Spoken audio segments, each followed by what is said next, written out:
हरिः ॐ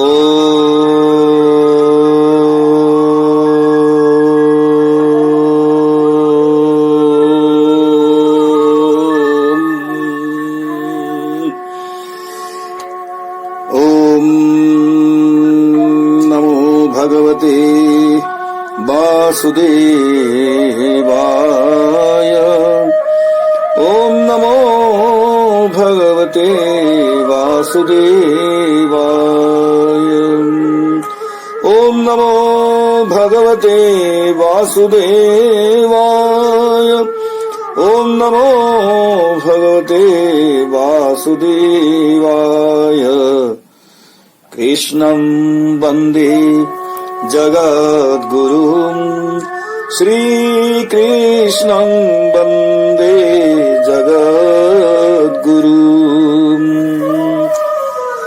ॐ मूकं करोति वाचालं पङ्गुलङ्घयते गिरिं यत्कृपातमहं वन्दे परमानन्दमाधवम्।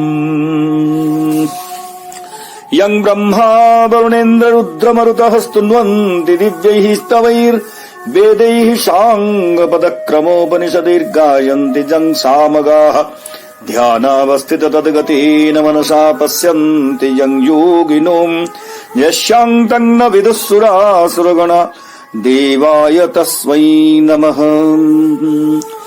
ॐ श्री परमात्मने नमः। अथ श्रीमद्भगवद्गीता प्रथमोऽध्याय अर्जुन विषाद योगः। अथ व्यवस्थितान् दृष्ट्वा धार्तराष्ट्रान् कपिध्वजः प्रवृत्ते शस्त्रसम्पाते धनुरुद्यम्य पाण्डवः।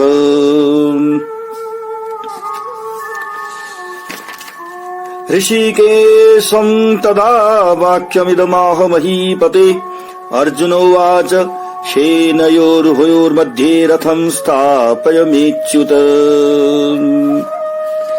राजन, इसके पश्चात कौरव पक्ष के वीरों को युद्ध के लिए सुसज्जित देखकर जब शस्त्र चलाने का समय आया,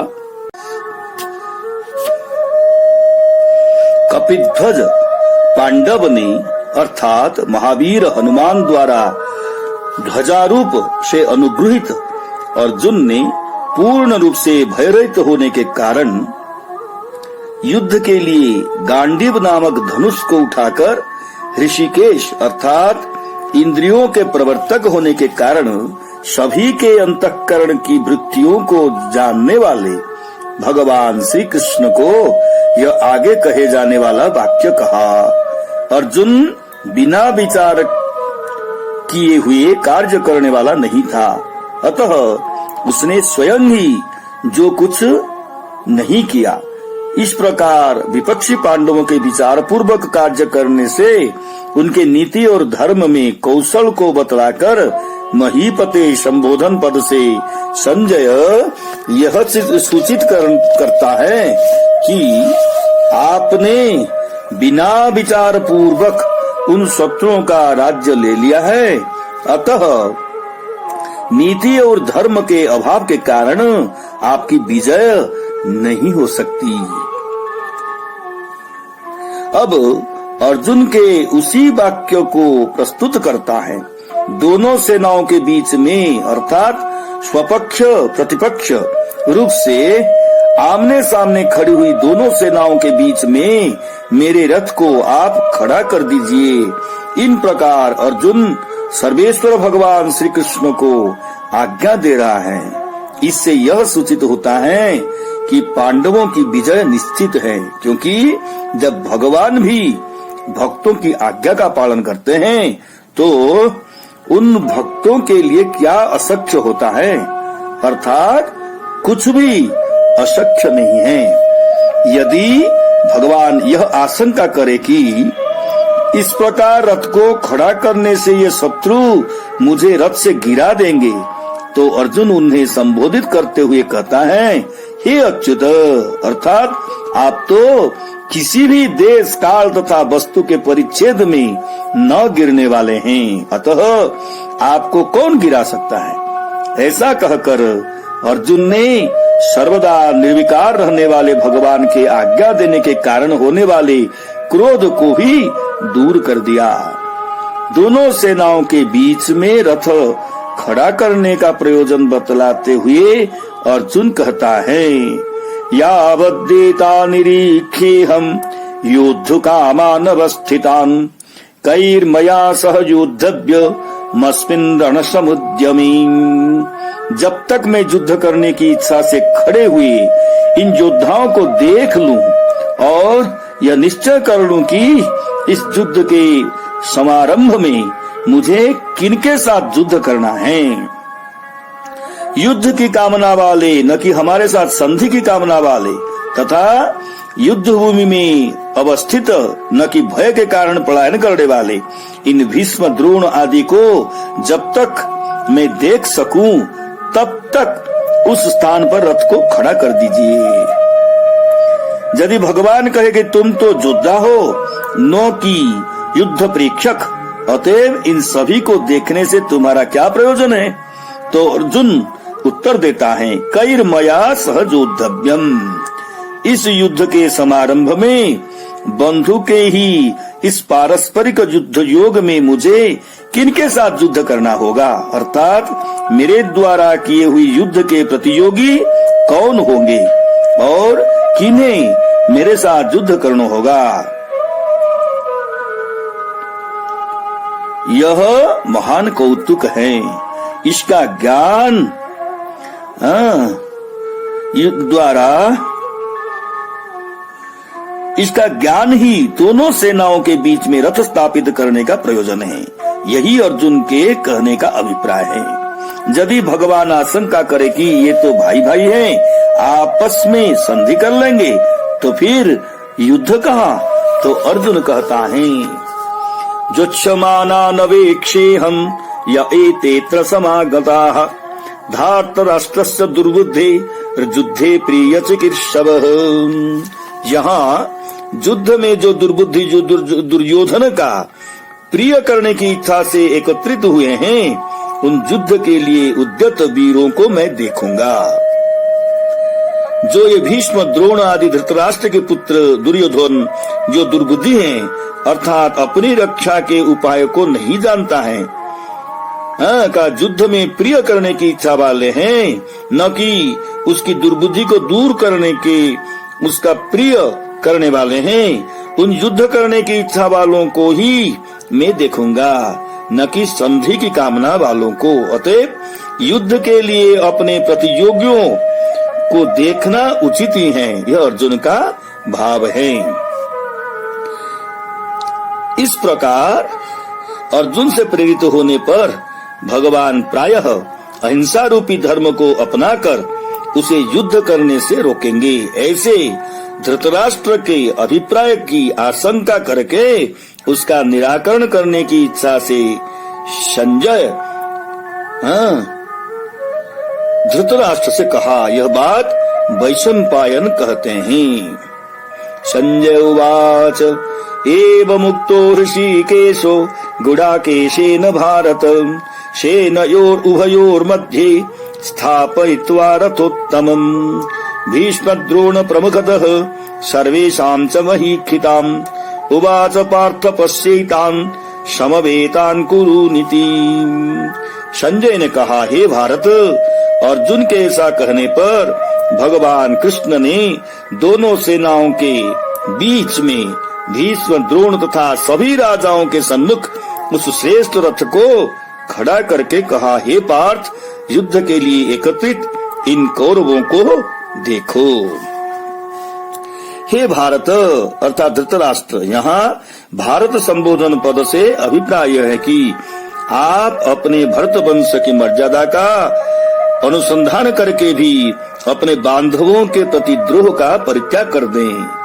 गुड़ा का अर्थात निद्रा के ईश अर्थात जिसने निद्रा को जीत लिया है, ऐसे सर्वत्र सावधान अर्जुन के द्वारा इस प्रकार से कहे जाने पर भी भगवान ने उसका यह दोष समझकर कि मेरा सेवक होने पर भी यह मुझे सारथी के कार्य में नियुक्त किए हुए हैं, न तो उस पर क्रोध किया और न उन्होंने उसे युद्ध करने से रोका, किंतु दोनों सेनाओं के बीच में भीष्म और द्रोण के प्रमुख अर्थात सन्मुख तथा सभी राजाओं के सन्मुख उस श्रेष्ठ रथ को, जो अग्नि द्वारा प्रदत्त दिव्य रथ था तथा जो सारथी रूप से स्वयं भगवान द्वारा अधिष्ठित होने के कारण सर्वोत्तम रथ था, खड़ा करके ऋषिकेश ने अर्थात सभी के हृदयस्थ निगूढ़ अभिप्राय को जानने वाले भगवान ने यह जानकर कि अर्जुन के शोक और मोह उपस्थित हो गए हैं,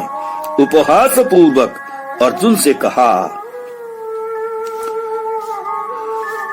हे पार्थ, इस संबोधन से यह सूचित करके कि स्त्री स्वभाव होने के कारण जैसे पृथा शोक मोह से ग्रस्त है, उसी प्रकार उससे संबंध रखने वाले तुझ में भी तद्वत्ता अर्थात शोक मोह ग्रस्तता उपस्थित हो गई है।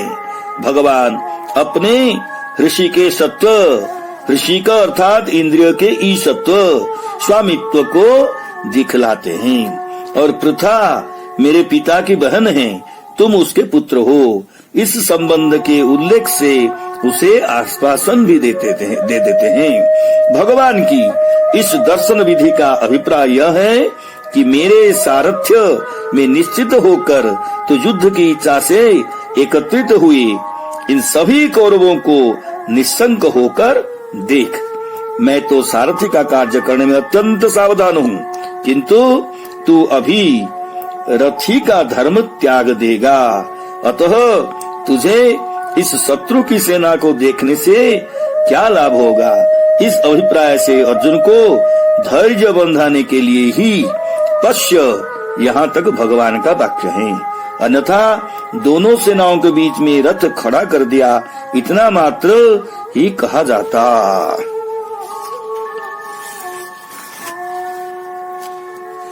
तत्रा पश्यत् स्थितान् पार्थः पितॄनथ पितामहान् आचार्यान् मातुलान् भ्रातॄन् पुत्रान् पौत्रान् सखींस्तथा श्वशुरान् सुहृदश्चैव सेनयोरुभयोरपि तान् समीक्ष्य स कौन्तेयः सर्वान् बन्धूनवस्थितान्। तब अर्जुन ने वहां उन दोनों ही सेनाओं में स्थित अपने पिता, चाचा, ताऊ, पितामह, आचार्य, मामा, भाई, पुत्र, पौत्र, मित्र, ससुर तथा श्रुदों को देखा। तब युद्ध आरंभ करने की दृष्टि से भगवान की सेना को देखने के लिए आज्ञा हो जाने पर अर्जुन ने दोनों ही सेनाओं में स्थित योद्धाओं को देखा। इस प्रकार श्लोक का अन्वय करना चाहिए। श्लोक में अथ शब्द तथा शब्द का पर्याय है।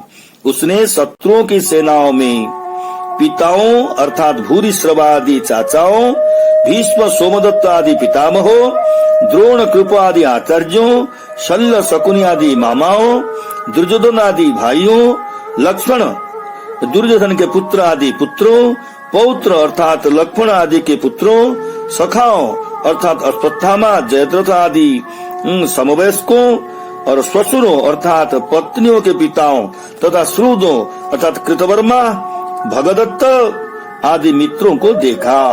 सुहृद शब्द से जितने भी उपकार करने वाले हैं उन सभी मातामह आदि को समझना चाहिए। इसी प्रकार अपनी सेना में भी समझना चाहिए। ऐसा होने पर हिंसा महान धर्म है, ऐसी मोह नामक विपरीत बुद्धि से तथा शास्त्र विहित होना ही धर्म है। इस ज्ञान की प्रतिबंधक ममता से उत्पन्न होने वाली शोक नामक चित्त की विकलता से अर्जुन की विवेक शक्ति अभिभूत हो गई और उसमें पहले से ही प्रारंभ किए हुए युद्ध नामक स्वधर्म से उपराम होने की महान अनर्थकारिणी इच्छा उत्पन्न हो गई। यही आगे दिखलाते हैं। तान् समीक्ष्य स कौन्तेयः सर्वान् बन्धून् अवस्थितान्। कृपया परयाविष्ठो विसीदन्निदमब्रवीत्।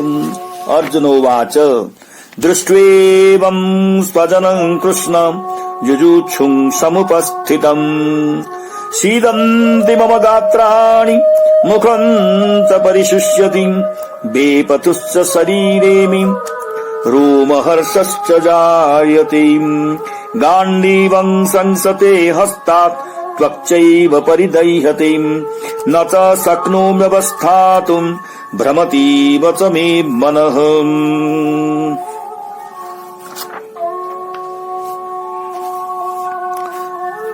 अर्जुन उन सभी बंधुओं का युद्ध के लिए खड़ा देखकर अत्यंत करुणा से युक्त होकर विषाद करते हुए यह बोला। यहाँ कौन्तेय कुंत्याः अपत्यं पुमान शब्द से अर्जुन का स्त्री से उत्पन्न होने का उल्लेख 25वें श्लोक के पार्थ शब्द के समान उसकी तात्विक मूढ़ता को दिखलाने के लिए है। कृपया विष्टः पद समूह से तात्पर्य है कृपा रूप कर्त्री के अपने व्यापार से ही आविष्ट अर्थात व्याप्त होकर, न कि अपने किसी व्यापार से कृपा को व्याप्त कर। इससे यह सूचित होता है कि अर्जुन की कृपा स्वतः सिद्धा थी। इसी अर्थ को प्रकट करने के लिए कृपा का विशेषण परया दिया गया है, अथवा कृपया परया का पदच्छेद कृपया युक्त अपराया यह करना चाहिए। इसका अभिप्राय यह होगा कि अपनी सेना पर तो उसकी पहले से ही कृपा थी, उस समय दूसरी कृपा कौरवों की सेना पर भी हुई। विषीदन का अर्थ है विषाद करते हुए अर्थात संताप को प्राप्त करते हुए बोला।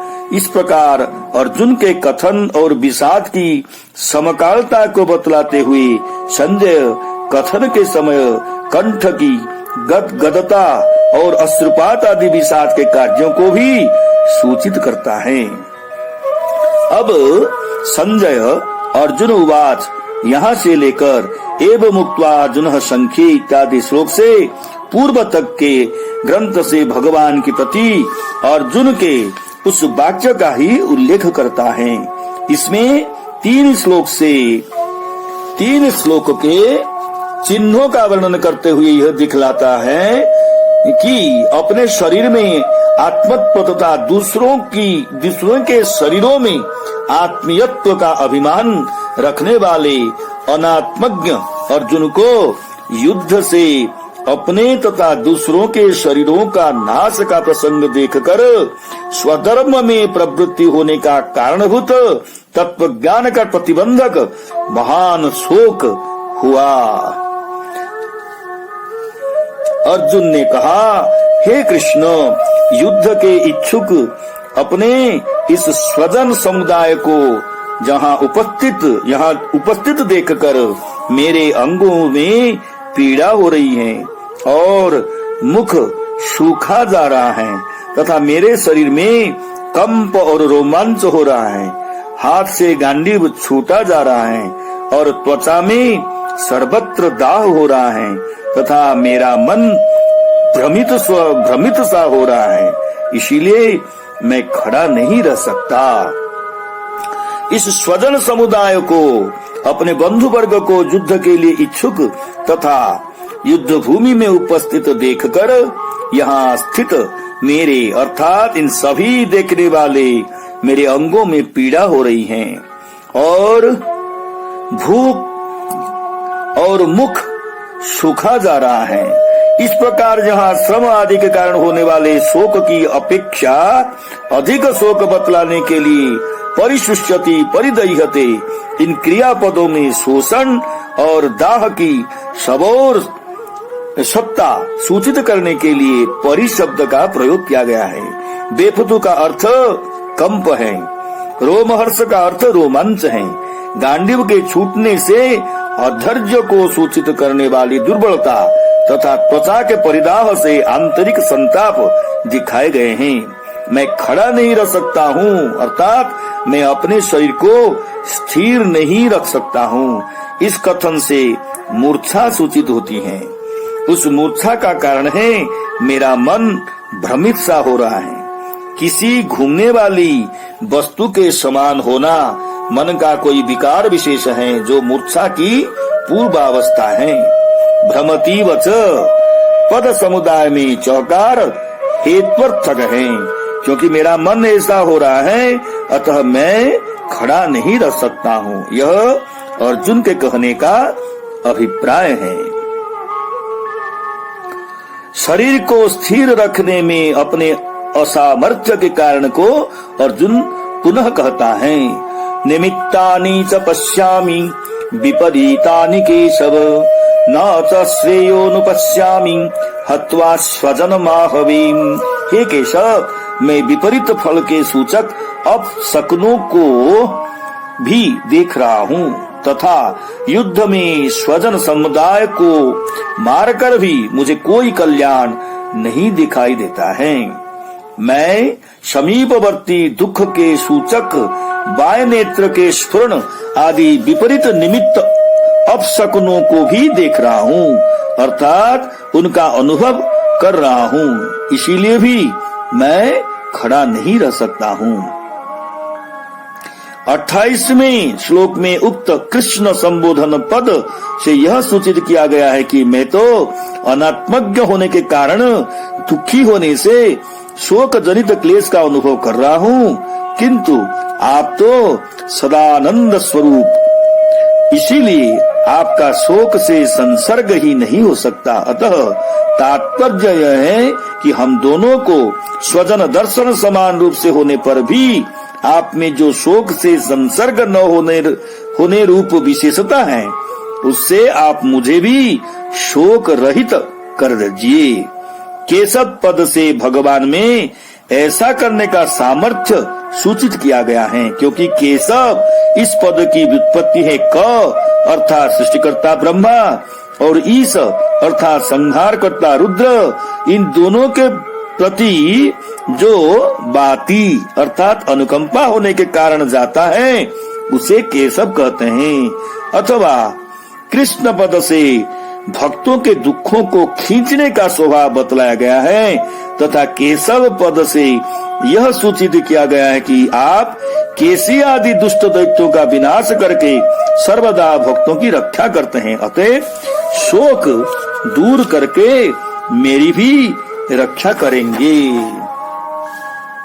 इस प्रकार संकेत द्वारा समीचीन प्रवृत्ति के कारणभूत तत्व ज्ञान के प्रतिबंधक शोक को बतलाकर अब उससे की हुई विपरीत प्रवृत्ति की हेतुभूत विपरीत बुद्धि को दिखाता है। मैं बहुत विचारने के अर्थात बाद भी कोई श्रेय अर्थात दुष्ट अथवा अदृष्ट किसी भी प्रकार का पुरुषार्थ नहीं देखता हूँ। स्वजनों में भीर्ण जनों को भी युद्ध में मारकर मैं किसी प्रकार के श्रेय नहीं देखता हूँ, क्योंकि इस लोक में दो प्रकार के ही पुरुष सूर्य मंडल का भेदन करते हैं। पहला योग युक्त परिव्राजक सन्यासी और दूसरा यो युद्ध में सन्मुख लड़ते हुए मारा जाए इत्यादि प्रमाण से भी युद्ध में मरने वाले के लिए ही श्रेय विशेष का कथन किया गया है, मारने वाले के लिए तो कोई भी पुण्य नहीं बताया। इस प्रकार और स्वजनों को मारने पर भी श्रेय का अभाव है, तो स्वजनों को मारने पर तो निश्चित रूप से श्रेय का अभाव होगा। इस अर्थ को सूचित करने के लिए स्वजनों को यह कहा गया है। इसी प्रकार युद्ध के बिना मारने में श्रेय नहीं है। इस प्रकार के सिद्ध साधन की निवृत्ति के लिए आहवे अर्थात युद्ध में ऐसा कहा गया है।